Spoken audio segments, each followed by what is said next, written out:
How you doing, guys? It's been a long time since I've made videos like this, and as you know, there's been many updates since then. So I'm going to get cracking into some small tutorial videos, hence my height, and talk this time about the team infusers, because it has a lot of users who are quite confused on how to set it up. It is very simple to do, so I'm not going to go into complex wiring in any of these tutorials, because I want the wider user base to understand exactly what's going on so that they can make better maps for themselves. Okay, so for the moment, let's get back to my normal size. So there's so many different ways you can use team infusers for team advantages, team disadvantages, in team modding, and so on. And for this demonstration, I've kind of set this up so that it's kind of like an in-team mod.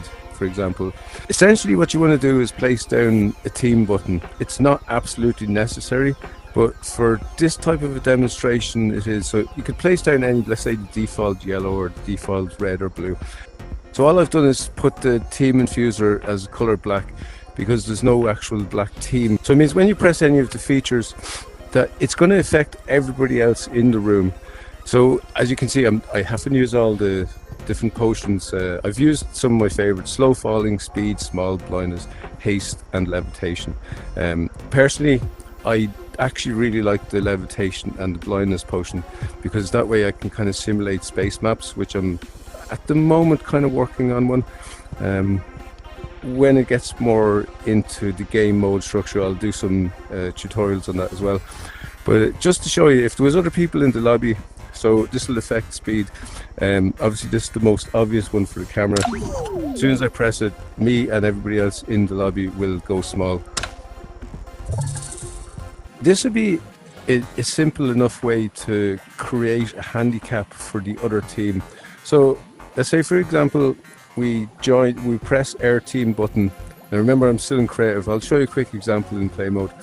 We press our team button to activate the teleporter to bring us into a room where there's a button that costs 5,000 stuffing in order to inhibit the abilities of the other team. So again, as I said previously, for a quick example, what I've used is levitation. So when I press, if I have 5,000 stuffing, I'll press that. The other team will start to levitate. Now you could, for fairness, you could put it on a timer so that it levitates the team for maybe 10 seconds, 30 seconds, depending on the type of game mode you want.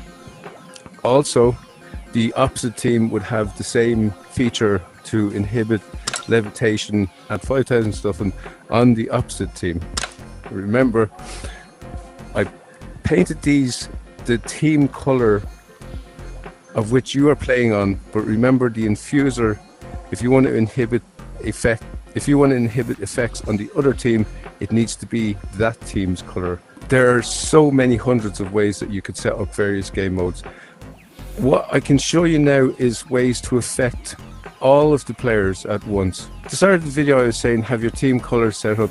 If you paint an infuser that is not a team color, it will affect everybody in the lobby. It'll even affect everybody in the lobby in creative mode as well. If I was to paint this any of the other colors, you can see the effect automatically wears off because it's now joined the other team. Again, doesn't have to be anything else. This is not a team color. I press it, it's already back on, and obviously I've turned off the toggle switch. You don't have to use toggle switches. You could use AND switches where you'd have a sequence of buttons to press, but again, let's just keep it really easy. Also, if you don't want people tampering with your effects, and let's say we'll put the blindness back on for everybody in the game, just take out your toggle switch and take off your switch. So it just means that it's permanently active in the game. None of the other players can mod what's going on in the game. You could also, if it's in a community world, again, as I showed you in the previous example, you could have a staff button. That would mean that the staff members could mod the game. Or let's say if there was users stuck way up at map height, that a staff member could come down and press temporarily turn off or turn on the effects, depending on the situation was. I'm not going to go into too much detail. I'm going to try my best to host a lot more small tutorial videos over the coming weeks and months. I'm not competitively building for BAMs anymore until the space biome is released. That's when I built for that. For now, I want to give as much information for all of the user base out there. And remember, there are hundreds of new users who are joining Yeeps every day. So demonstrational videos like this are really handy for you. Nighttime has bestowed us, and I hope you'll see me in the next one. Till then, I'm out of here.